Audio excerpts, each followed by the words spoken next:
evening and welcome back to the Rory Talks Football channel, your daily Arsenal news, updates, debates and my opinions. If you are new to the channel, please do subscribe. We are on the way to 11,800 subscribers. And of course, if you could click the like button, I would be incredibly grateful. There's lots to talk about today. I've got a new little surrounding, put a lot of work into this, so that was fun. But I hope you're all doing well. We are crawling our way through the week. And yeah, there are a few things to talk about. Not many of them are good. Well, some of them are good. Some of them are bad.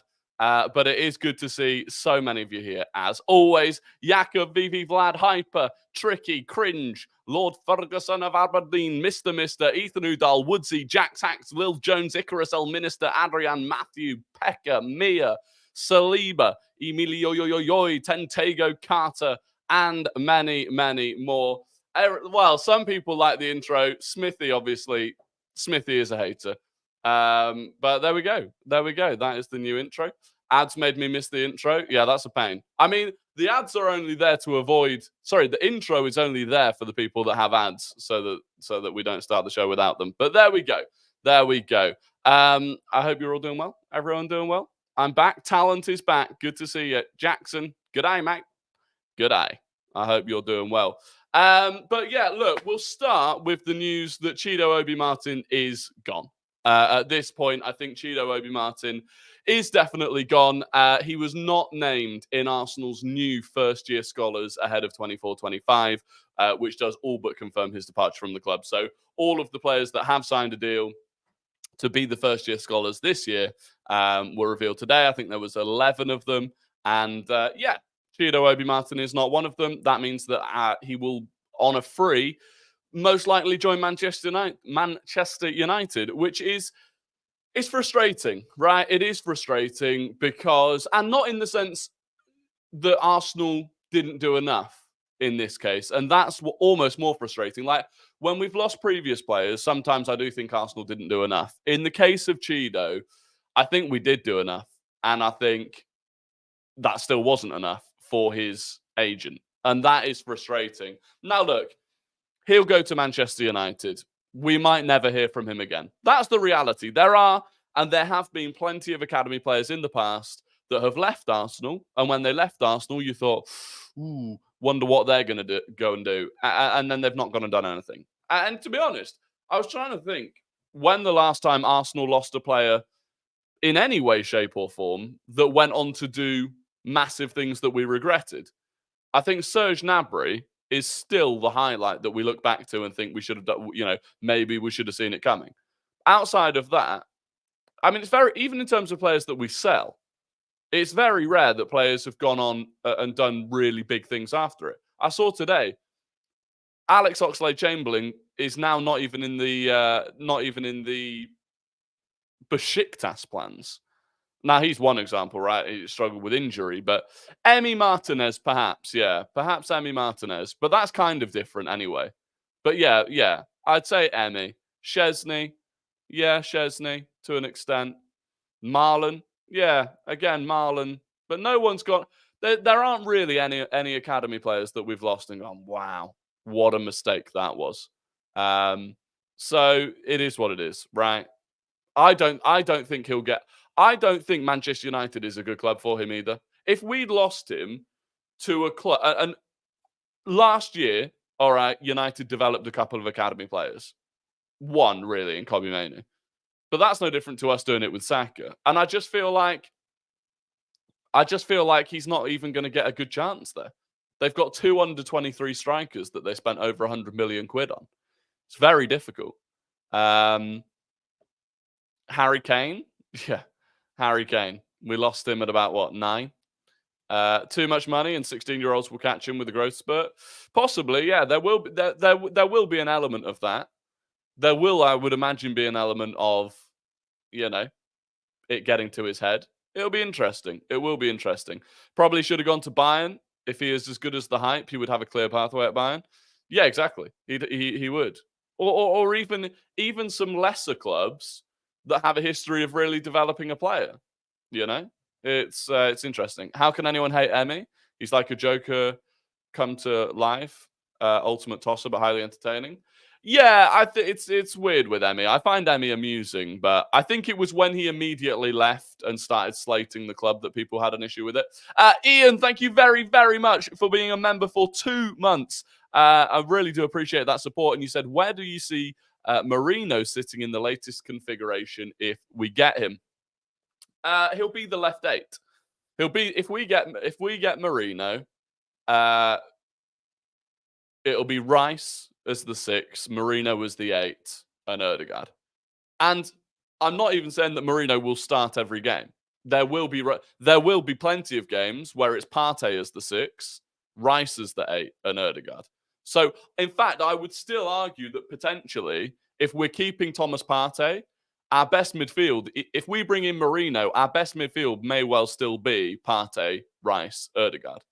However, when Partey needs a rest or is inevitably injured, instead of being basically forced to run Jorginho, Rice, Ødegaard, you've got the option of going Rice, Merino, Ødegaard, I think that will be good, and I think it will open the door. I think the left-hand side will be a lot more fluid, like moving to a position where we have Calafiori at left back and Merino as the left central midfielder. As 2 left-footed players, I think that's how that left side is given life again.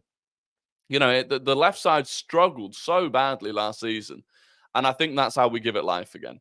And one thing that people look at is Merino's passing accuracy, which is low. It's really low for a midfielder, especially in a Mikel Arteta team. But he really does try and play those cutting balls. He really does take those risky passes on to try and cut teams open with a single ball. And I look forward to seeing that.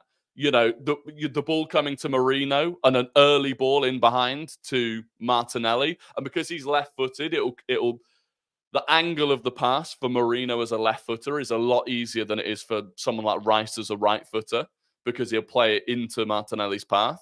I think it's exciting. What's Merino's injury record?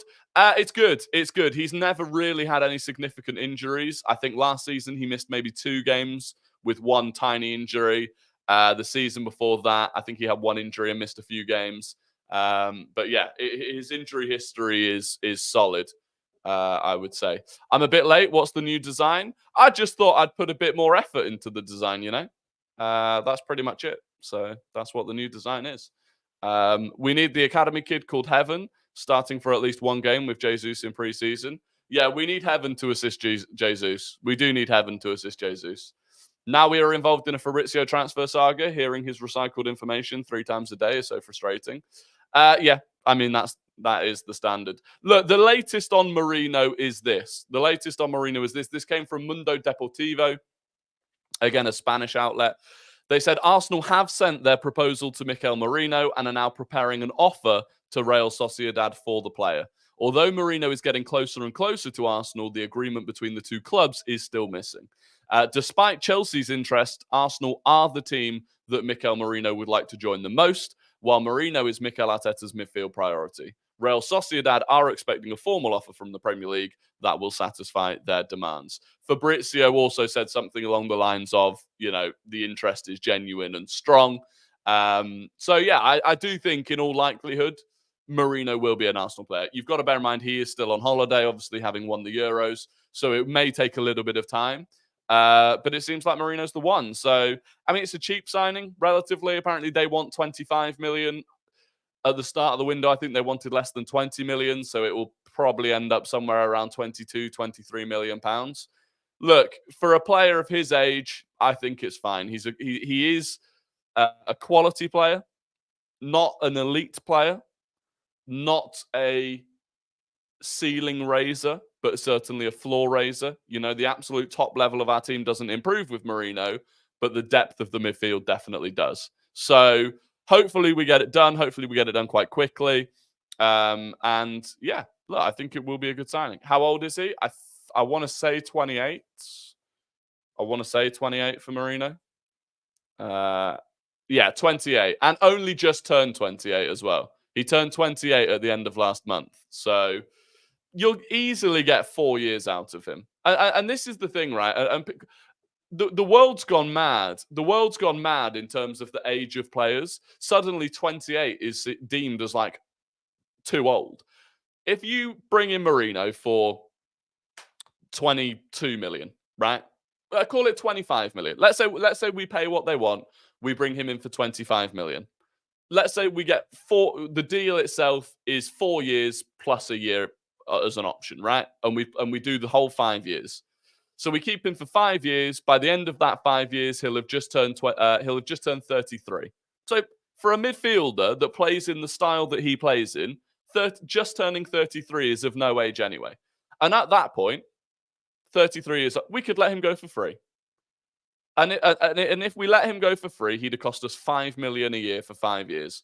And if we win a title or two in that time, and he's part of that squad, that is worth 5 million a year. No problem. And I think people need to, for certain players and for certain elements of the squad, people need Jelly Belly. You've actually, I was going to say people, and you've actually given me the comment to say it. People look too heavily at resale value. People look far too heavily at resale value. Yes, for certain players, you want resale value, right? If you're buying a young player and you're spending a lot of money, you want resale value. For a Merino or a Trossard or a Jorginho, you don't need resale value. Look at Man City. Man City next summer are going to let Kevin De Bruyne go on a free. They let Gundogan go on a free. They let David Silva go on a free. They let Aguero go on a free. They let all of these players go on frees because for certain players, it doesn't matter. You spend X amount on them, you get the time out of them, and that is what is important. You know, it is 25 million quid spread over 5 years. In terms of PSR, it's virtually nothing. And if he wins you a Premier League, one single Premier League title, he's paid off his entire transfer fee anyway. So I don't worry about his age. I don't worry about resale value. I mean, even by the way, if you had him for 5 years and he just turned 33, you could and he was a 1-2-time Premier League winner with Arsenal, you'd get 10 or 15 million for him anyway, in the same way that we spent that on Jorginho. So, yeah, I don't believe that it is a problem. City won't let De Bruyne go for free. They'll sell to Saudi for 160 million. They've got no option, Jelly Belly. They've got no option. De Bruyne is out of contract next summer. He's not signing a new contract. He's agreed pretty much personal terms with Saudi for next summer, I believe. And they've said that they're not selling him this summer. So this summer was Man City's final opportunity to sell De Bruyne, and they're not. Pep Guardiola confirmed it, and he is not signing a new contract. So, but they don't care. And I was speaking to Nobbins, the City fan, about this. They don't care that he'll go for free because it doesn't actually matter. Their PSR situation's absolutely fine because they win so many things, and we need to be in that situation as well. Have you seen the comments under your video about Julian Alvarez? Yeah, it's insane. It's insane. This idea that players should just be playing like 70 games a season with no breaks whatsoever because they get paid a lot of money. If you're wondering what that's about, basically, I made a video today about Julian Alvarez in the context of the Football Players Union is suing FIFA, basically, or taking them to court for the amount of international games that they have to play. Anyway, one of the kind of examples of just how ridiculous the fixture schedules are these days was Julian Alvarez. Julian Alvarez started last season on the 17th of July with Man City's preseason, and he finished last season on the 15th of July at the Copa America final. He played 363 days, basically, with no break. Then he's now already with Argentina for the Olympics. Then he'll come straight back into the Premier League, which will take him until next summer. Then he'll play in the FIFA Club World Cup, which is now a full-on 7-game tournament. And then it'll be back into the Premier League. It's like, it's insane. And then people are like, oh, but who cares? They get paid a lot of money. And it's like, yeah, but it's actually like, it's deteriorating the quality of football because everyone is just playing far too much football. They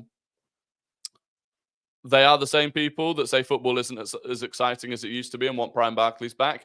Exactly. Or they'll be like, well, Man City should just rest him more. But that feeds into the same point.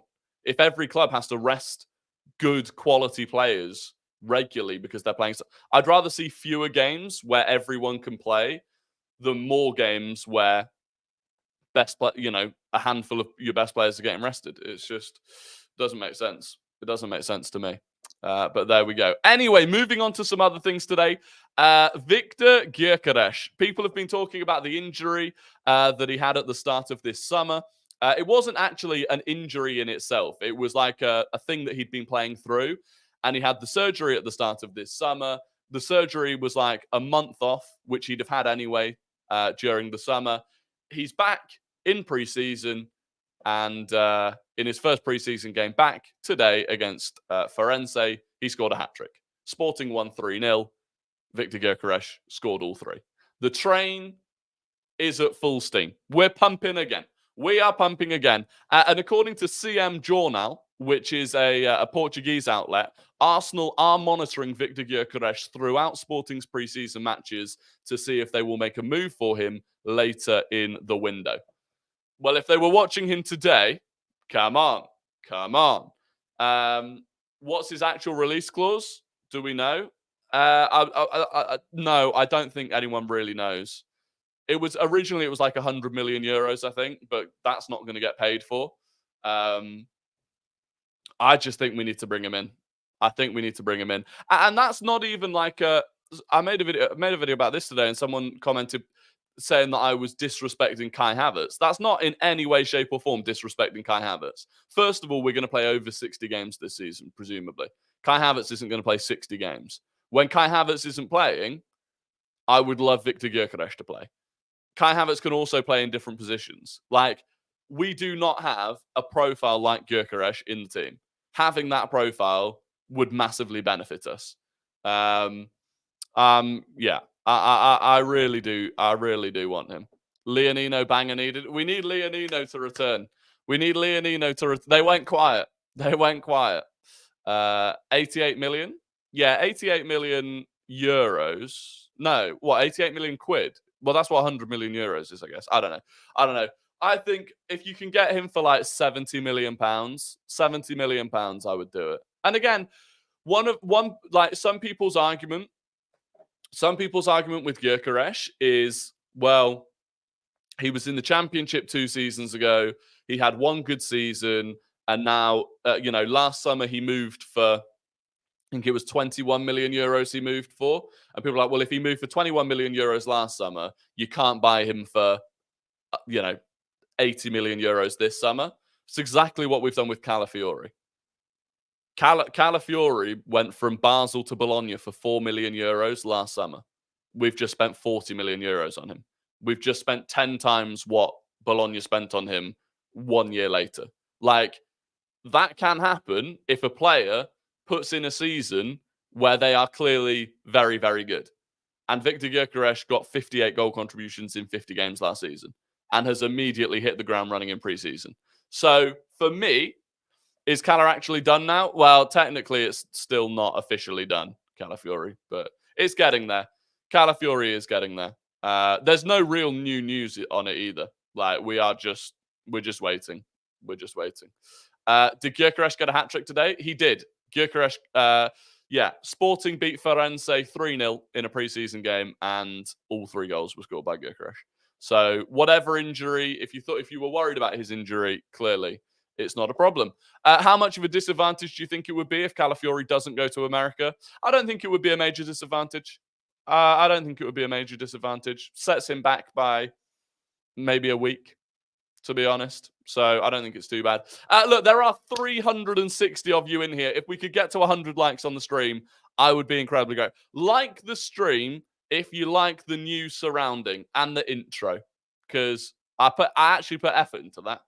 I worked on it. So like it. Drop a like if you like it. Thank you. Is Gyokeres 60 million pounds? No. Well, he's not that low yet. This is the thing. I think if we wait until later in the window, he could become cheaper. I think he probably will become cheaper. Because I do think Sporting are a selling club and they need to sell him. So, yeah. Medical due for Friday. Interesting. Yeah, I mean, it makes sense. That's the thing. If his medical's Friday, there's just no point in him going out there, to be honest. I would say he can join up with the team at Colney, get some fitness work done, and then just be ready to join up with the team when they come back from America. What would Gyokeres mean for Jesus, realistically? I don't think it would massively change Jesus in terms of where I see Jesus this season. For me, this season, unless he really can hit the level that Jesus hit in that pre-World Cup period for us, for me, Jesus is basically the number one sub off the left, through the middle, and off the right. If we bought Gyokeres, instead of being the number one sub through the middle, I think he'd probably be the next one, or a specific circumstances sub. He'd still be the number one sub off the left. He'd still be the number one sub off the right. So in that sense, it wouldn't massively change it for me. And if you were looking at having 3 attacking players on the bench, which is what we normally have, we normally have 3 attacking players on the bench, I would be looking at Trossard, Jesus, Gyokeres. If that's your 3, if you're saying, okay, it's a Saka, Havertz, Martinelli front 3, just as a, whatever, your default front 3. If that's your default front 3, having Jesus, Gyokeres, and Trossard as the 3 in reserve, I like it. I like that a lot. Maybe it's lacking someone with raw pace. Maybe that's the one thing that you could argue it would be lacking. What would your starting 11 be for the first game of the season, assuming everyone is fit? My starting 11, first game of the season, if everyone is fit, would be Raya in goal, White, Saliba, Gabriel, Timber, Partey, Rice, Ødegaard, Saka, Havertz, Martinelli. That would be mine. Do we even need a Saka backup if Jesus gets back to full fitness? Yeah, I still think we do. I still think we need a Saka backup even if Jesus is at full fitness. The reason being, if Saka was to get injured, I'm not sure we could have Jesus playing twice a week off the right wing. I'd like for a prolonged period of time. Like even if, say, Saka got injured for 2 months, right? Like a decent muscular injury, for example, he was out for 2 months. If that happened between like October, November, Jesus would have to play 16 games in like 2 months, which would be tough. Very tough. And it completely changes the dynamic of that right-hand side as well. I still think we need a left-footed right winger that can play in a similar style to the way that Saka does. Otherwise, the whole dynamic of the right-hand side changes. The whole way that we operate with White, Saka, Ødegaard, it changes a little bit. I would personally start Calafiori and ease Timber in, as he still hasn't played much since his ACL injury. I think he should be fine. I think Timber should be fine, as long as he gets a lot of minutes in preseason. Because, all right, on one hand, you could say, fine, Timber hasn't had many minutes, but equally, Calafiori has never played in the Premier League before, and he won't have had much time at all to get used to it, to get used to even playing for Arsenal. Maximum, he'll have had 2 preseason games. So I think it would be more of a risk to try to play Calafiori than to play Timber. And especially because Calafiori's not even played as a left-back since he was at Basel. Who would you prefer if it was a straight 50-50 decision, Rashford or Gyokeres? Gyokeres for me, 100%. Other news, James Benge says Marseille are in talks with Arsenal over Eddie Nketiah, who they are looking to take on loan. The key aspect of the negotiations will be whether it includes a buy option or a buy obligation. We're back here once again. However, the Ligue 1 side are expecting late interest from rivals for Nketiah, long linked to London clubs. So Marseille think that London clubs are going to get active for Nketiah if they don't move quickly. However, Marseille want a loan with an option to buy, and that would be ridiculously silly for us to do. It has to be an obligation. To be honest, I'd really, really like us to just sell a player. I would like us to just sell a player. A loan with an obligation, fine. Loan with an option, not fine. But we'll wait and see. I'll be honest. I still think Nketiah ends up at a London club. I still think, if Man United come in for Ivan Toney, I see Nketiah going to Brentford. I could see him going to Palace. I could, I don't know.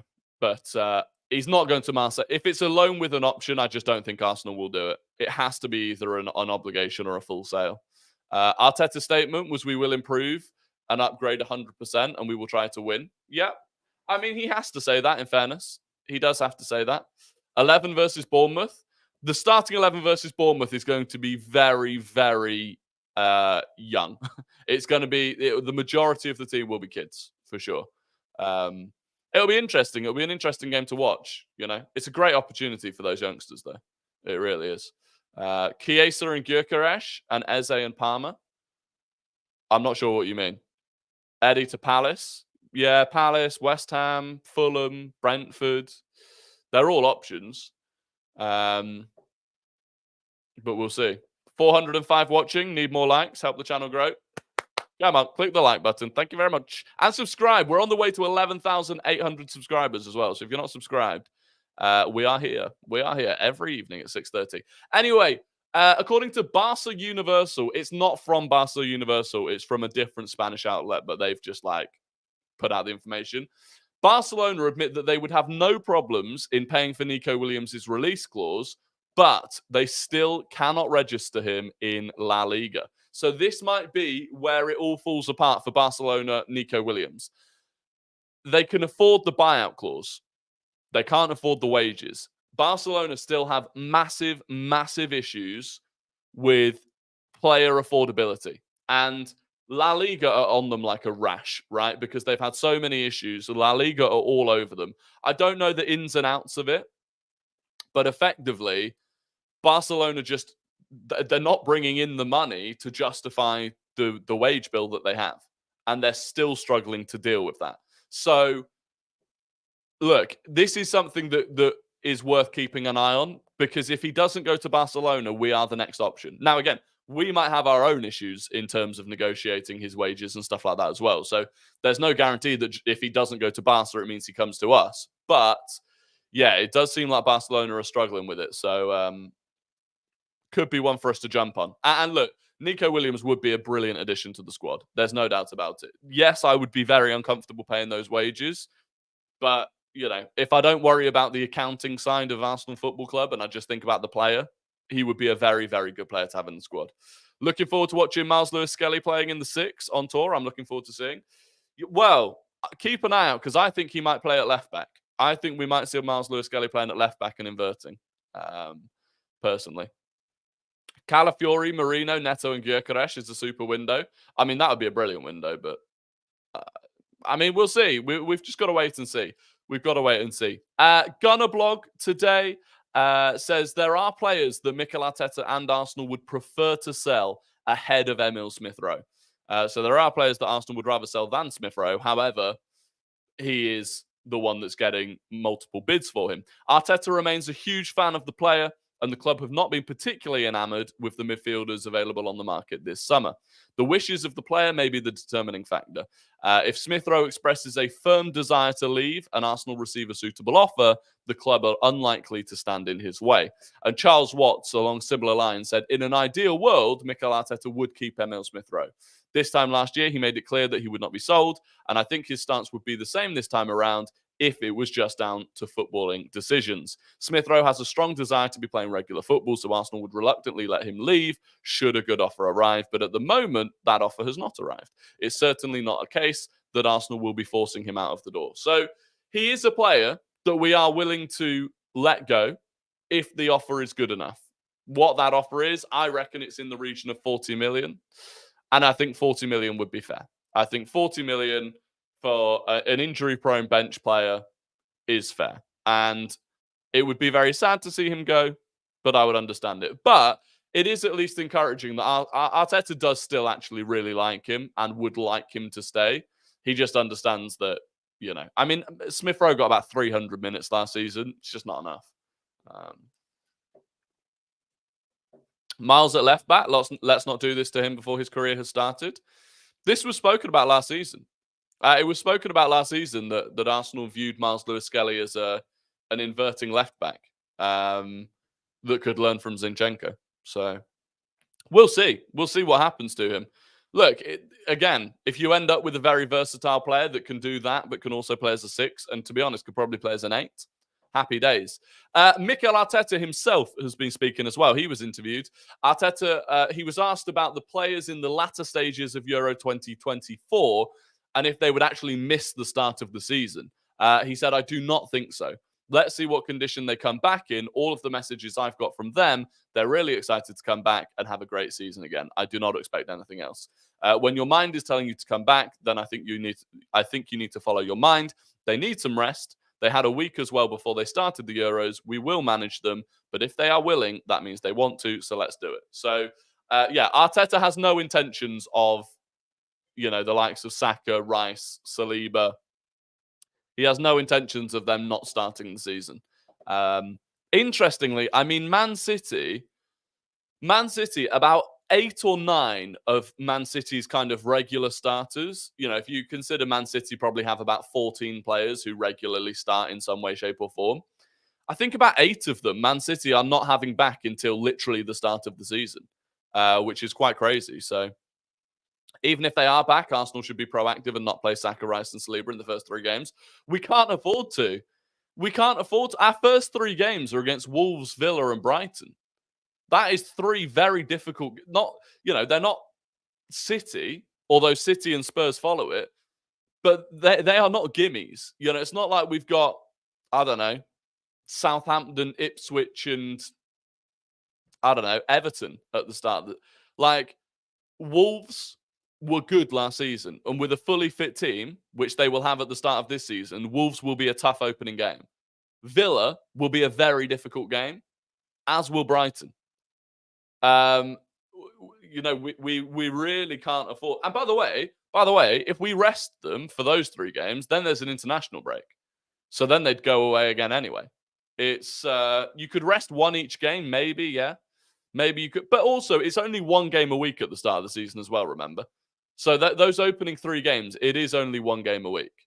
So I think they'll be all right. If they don't play, realistically, right? Let's say they don't play until, because they're joining up at the end of, they're joining up after America, right? Let's say for argument's sake, they also don't play against Leverkusen.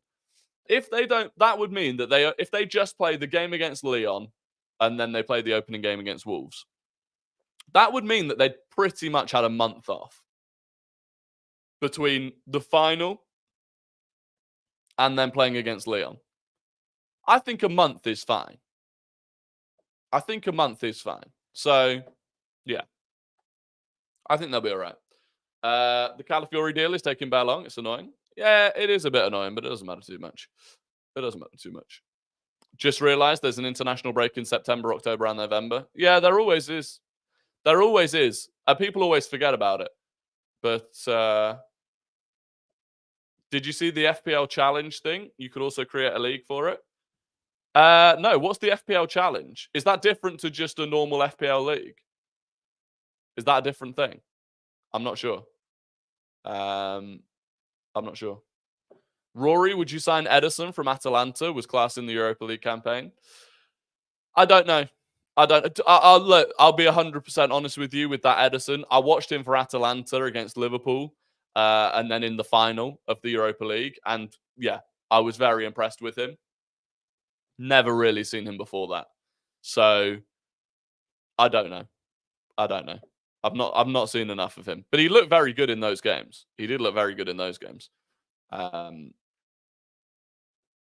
Keep an eye out for Fofana and Gyokeres from Lyon. Yeah, I've heard Gyokeres. Gyokeres' name's always been bounced around a bit, hasn't it? I feel like I see that name quite a bit. PSG also linked with Williams today. We should at least try for Nico. Well, if PSG are in for him, then there's almost no point trying, because if they want him, they'll get him. They will spend more money. They've freed up Mbappe's wages. They've got cash to burn at this point. So that'll be an interesting one. Why does the Nations League exist? No one cares about it. They should get rid of them international breaks unless it's tournament qualifiers. Yeah, I mean, I've seen some people argue that the Nations League's important because, so for example, the only reason that Georgia were at Euro 2024 was because they qualified through the Nations League.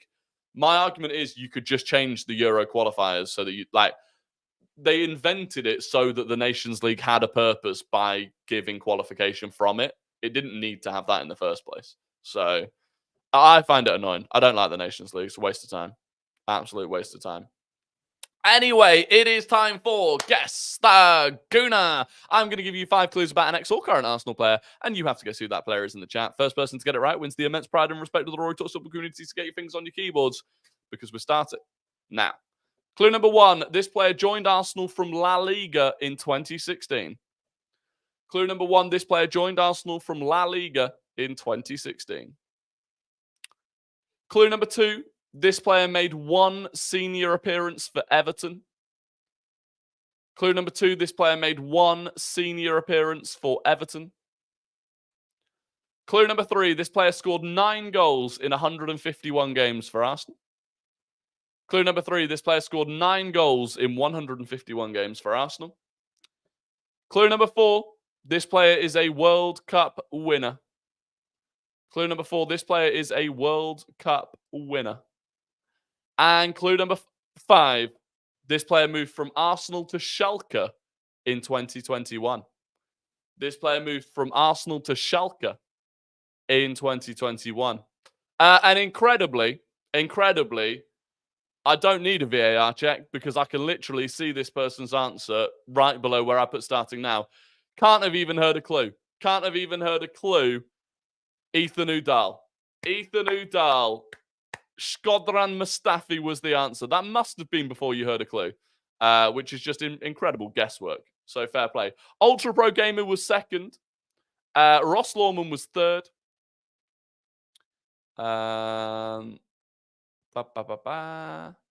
Sam Shapiro was fourth. And wow, it was a long way down. There you go. El Minister was fifth. There you go. Ethan Udall, very impressive. Did Mustafi play for Everton? Mustafi came up through the Everton Youth Academy. He made like 30-something appearances for the youth team. He played for 14 minutes in a Europa League game for Everton against Bate Borisov. There you go. A bit of trivia for you. So there you go. Yeah, 14 minutes in a Europa League game against Bate Borisov.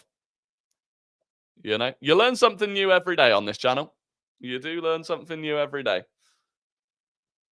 The Everton one threw me off. Well, I was hoping... The thing with the Everton one was it was either going to throw people off or it was going to absolutely give them the answer if they knew about it. If they knew about it, obviously it gave them the answer. But yeah. Wenger's worst signing, pound for pound? Yeah, probably. It was 41 million euros.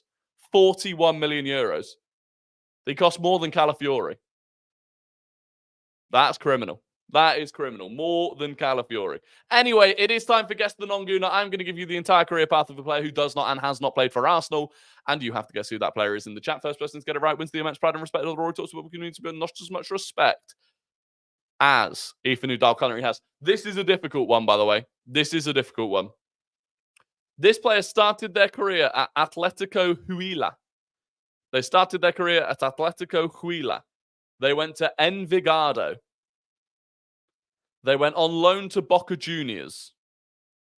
They went on loan to Saint Etienne. They then moved permanently to Saint Etienne. They then moved permanently to Porto.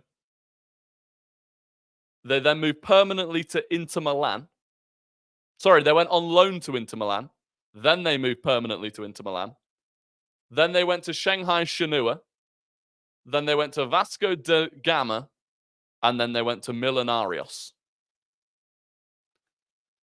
So, Atletico Huila, Envigado, loan to Boca Juniors, loan to Saint Etienne permanently, Porto permanently, loan to Inter Milan, permanently to Inter Milan, Shanghai Shenhua permanently, Vasco da Gama permanently, and Millonarios.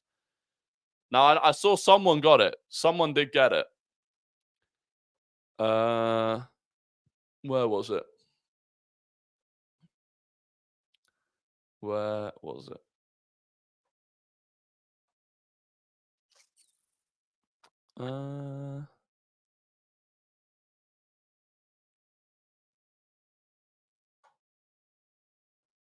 Wait, why I can't find it?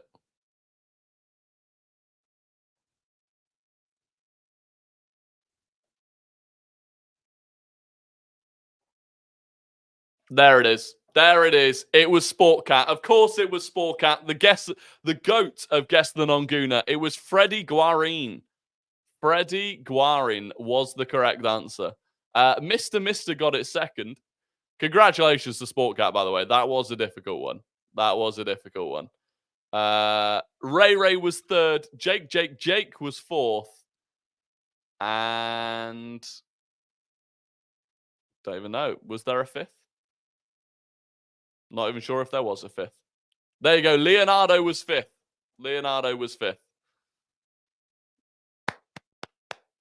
Oh, wait. VAR? Ethan thinks he was second. Oh, God damn it. Oh, no, wait. What's the VAR? Ryan Henderson thinks it was him. Right. Let's go back up. Ryan Henderson thinks it's him. Oh, actually, Ethan Udall was in there. Okay, Ethan was second, actually. Although, apparently Ryan Henderson was first. Oh, he was. VAR, goal disallowed for Sport Cat. Ryan Henderson got it first. I don't know why. I was finding it really hard to just read at that point. Ryan Henderson's the winner. Ryan Henderson was first. Sport Cat was second. And Ethan Udall was actually third. So there you go. I apologize. There will be a written statement to follow. What is Guarin? Put some respect on Freddie Guarin's name, please. Put some respect on Freddie Guarin's name. Are we not accepting Hulk? Well, no. Why would we accept Hulk?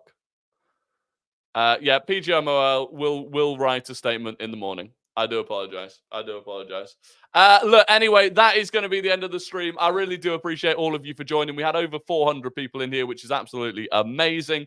If you could like the stream before you jump off, subscribe if you've not done already. I will be back at 6:30 p.m. tomorrow, of course. We will also be live on Twitch tonight. Link to that is down in the description, about 10:30 UK time. Other than that, have a fantastic evening, and I will catch you all tonight or tomorrow. Goodbye.